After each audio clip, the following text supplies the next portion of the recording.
வணக்கம். பிக் மாம் குமுதம். இன்றைக்கி நாம் பார்க்க இருக்கிறது ஒரு அருமையான முட்டை பிரியாணி தாங்க. அதுக்கு முதல்ல 4 முட்டையை வேக வச்சு எடுத்துக்கிறேங்க. நான் கொஞ்சமாக ஒரு பாத்திரத்தில் தண்ணி வச்சு தண்ணி லேசாக சூடாகட்டுன்னு முட்டையை போட்டுட்டு உப்பு கொஞ்சம் போட்டு வச்சுருக்கேங்க. முட்டை வெந்தோடனே அதை உரித்து தனியாக எடுத்து வச்சிடலாங்க. முட்டை வெந்துருச்சு பாருங்கள், நீ எடுத்து வச்சிடலாம்.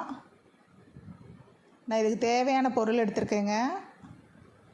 கொஞ்சம் கொத்தமல்லி, புதினா, தக்காளி ஒரு 3 தக்காளி, குட்டி தக்காளியாக 3 தக்காளி, ஒரு பெரிய சைஸ் வெங்காயம் எல்லாத்தையும் எடுத்து நறுக்கி வச்சிட்டேங்க. இப்போ ஒரு பாத்திரத்தை தண்ணி வச்சுருக்கேங்க, உல வச்சுருக்கேன். அரிசி போடலாம். நாம் இப்போ இந்த லேயர் பிரியாணி மாதிரி தாங்க இதை பண்ண போகிறோம். நான் நார்மலாக வீட்டில் போடுற அரிசி தாங்க போடுறேன். நீங்கள் பாசுமதி அரிசி, சீரக சம்பா எது வேணாலும் போட்டுக்கலாம்.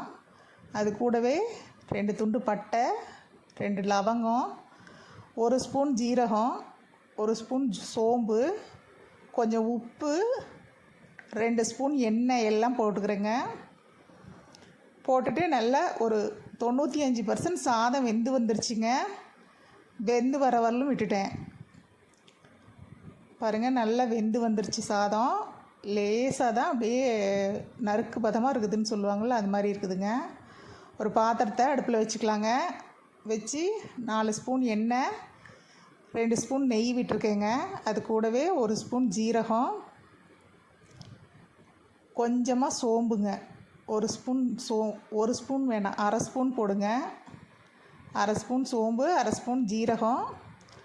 வெங்காயத்தை அது கூடயே போட்டுக்கலாங்க. வெங்காயத்தையும் நல்லா ப்ரௌன் கலரில் வரட்டுங்க.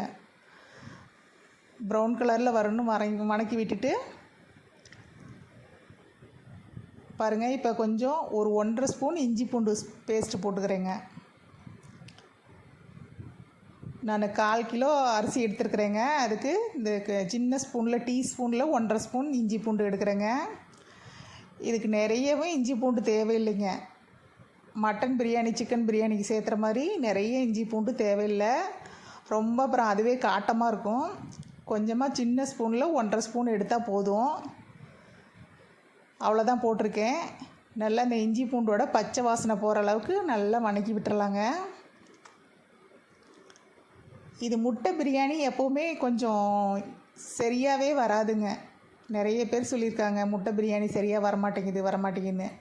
ஏன்னா முட்டைக்கு தனியாக டேஸ்ட்டுன்னு எதுவும் இல்லைங்களா. மட்டனுக்கு, சிக்கனுக்கு அந்த மாதிரி காய்கறிலாம் போட்டோம்னா அதுக்கு தனியாக டேஸ்ட் இருக்கும். இதுக்கு அந்த மாதிரி எதுவும் டேஸ்ட் இல்லாததுனால நம்ம இந்த கிரேவி பண்ணுறதே கொஞ்சம் டேஸ்ட்டாக பண்ணணுங்க.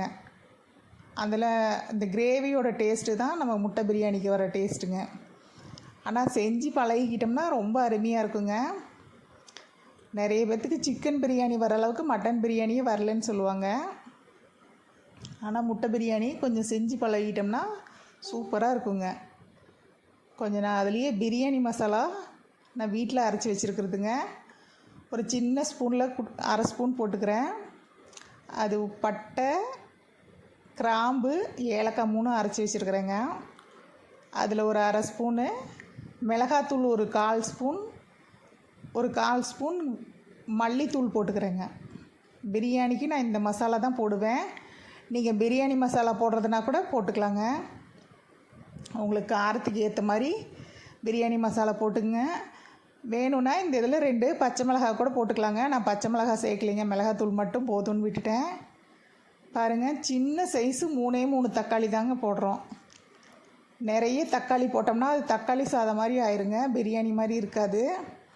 அதனால் குட்டியாக 3 தக்காளி நான் பீட்ரூட் சீவிர கட்டையில் 2ஆக அரிஞ்சு விட்டு அந்த சீவி அந்த தோல் எடுத்துட்டு அந்த உள்ளே இருக்க பல்ப்பு மட்டும் வச்சுருக்குறேங்க. அதை இது கூட கலந்துடலாம்.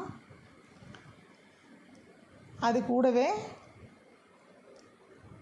கொத்தமல்லி, புதினாவும் சேர்த்துட்றேங்க.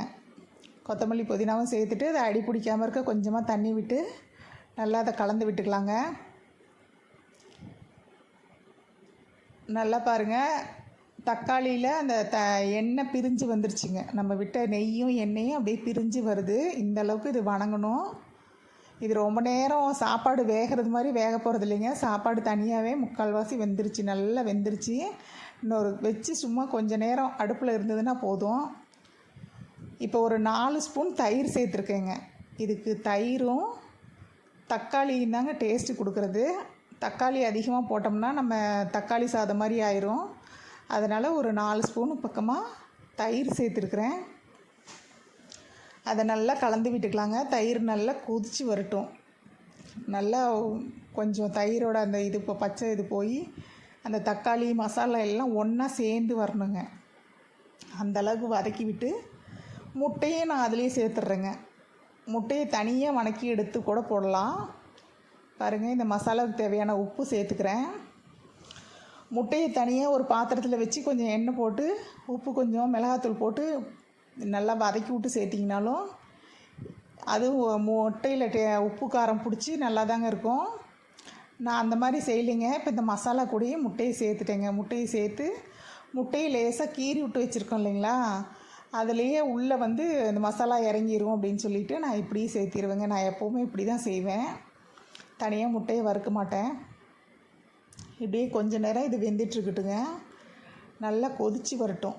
ஒரு 2 கொதி கொதித்து வந்தது. இந்த பச்சை வாசனை போகிற அளவுக்கு, ரொம்ப பச்சை வாசனை போக வேண்டியது இல்லைங்க, கொஞ்சம் ஓரளவுக்கு பாருங்கள். அந்த முட்டை மேலெல்லாம் அந்த மசாலாவை எடுத்து அப்படியே லேசாக விட்டுக்கலாம்.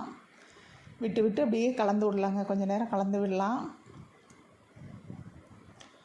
நான் வீட்டுக்கு நார்மலாக எப்போவும் சமைக்கிற அரிசி தாங்க எடுத்திருக்கேன்.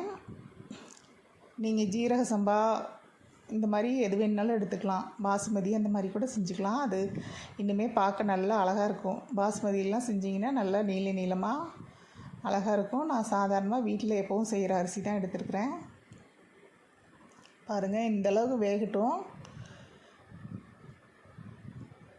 இப்போ ஒரு சின்ன கிண்ணத்தில் கொஞ்சம் அந்த இது எடுத்துடலாங்க, முட்டையை. அது மேலேயே சாப்பாடு போட்டோம்னா எல்லாம் அப்படியே முட்டை உடைஞ்சாலும் உடைஞ்சிடும். அப்படியே நம்ம கிளறும்போது முட்டையும் கொஞ்சம் மசாலாவையும் எடுத்துக்கலாங்க. எடுத்துகிட்டு நம்ம வடித்து வச்ச சாதத்தை இது மேலே அப்படியே பரப்பி விட்டுடலாங்க. பாருங்கள், நான் பாதிக்கு பக்கமாக எடுத்துட்டேன். மசாலா பாதிக்கு பக்கமாக எடுத்துட்டு சாதத்தை பூரா இது கூடயே கலந்து விட்டுறலாங்க. பாருங்கள், சாதத்தை கலந்தெல்லாம். சாதத்துக்கு தேவையான உப்பு சாதத்தில் இருக்குதுங்க. இந்த கிரேவிக்கு தேவையான உப்பு மட்டும்தான் நம்ம இதில் போட்டிருக்குறோம். பார்த்து போடுங்க. அரிசிலேயும் உப்பு போட்டு சாதத்துலேயும் உப்பு போட்டு கிரேவிலையும் உப்பு ஜாஸ்தியாக போட்டோம்னா உப்பு ஜாஸ்தியாக போயிடும். அதனால் ரெண்டுக்குமே கொஞ்சம் செக் பண்ணி பார்த்துக்கிட்டு போடலாங்க. இப்போ அந்த முட்டையும் நடுவில் வச்சு விட்டு அந்த கிரேவியும் மேலே கொஞ்சம் அப்படியே தெளித்து விட்டுடலாங்க. தெளித்து விட்டு கொத்தமல்லி புதினா போட்டு மூடி வச்சிடலாங்க. நான் பக்கத்துலேயே அடுப்பில் ஒரு பெரிய கனமான கல் வச்சுருந்தேங்க, தோசைக்கல் வச்சுருந்தேன். அது மேலே குக்கரை வச்சு மூடி வச்சு 10 நிமிஷம் விட்டுட்டேங்க. அந்த சூட்லேயே நல்லா வேகட்டும் அப்படின்னு சொல்லிட்டு விட்டுட்டேங்க. சும்மா நான் இது மட்டும்தாங்க போட்டிருந்தேன். ஆவி வர அளவுக்கு, விசில் வர அளவுக்குலாம் விடல. நல்லா அந்த கல் காஞ்சிருந்தது. இந்த பாத்திரத்தை தூக்கி அது மேலே வச்சு அப்படியே அடுப்பை அணைச்சி வச்சுட்டேங்க. குக்கரை வச்சதுக்கப்புறம் அந்த தோசைக்கல் அடுப்பு எரியலைங்க. ஏற்கனவே சூடு பண்ணது மட்டும்தான். அந்த சூட்டு மேலேயே குக்கரை வச்சு அப்படியே அடுப்பை ஆஃப் பண்ணி வச்சுட்டேங்க. பாருங்கள், நம்மளுடைய முட்டை பிரியாணி சூப்பராக ரெடி ஆயிடுச்சு. அதுக்கு ஒரு ரைத்தா வச்சு சாப்பிட்லாங்க.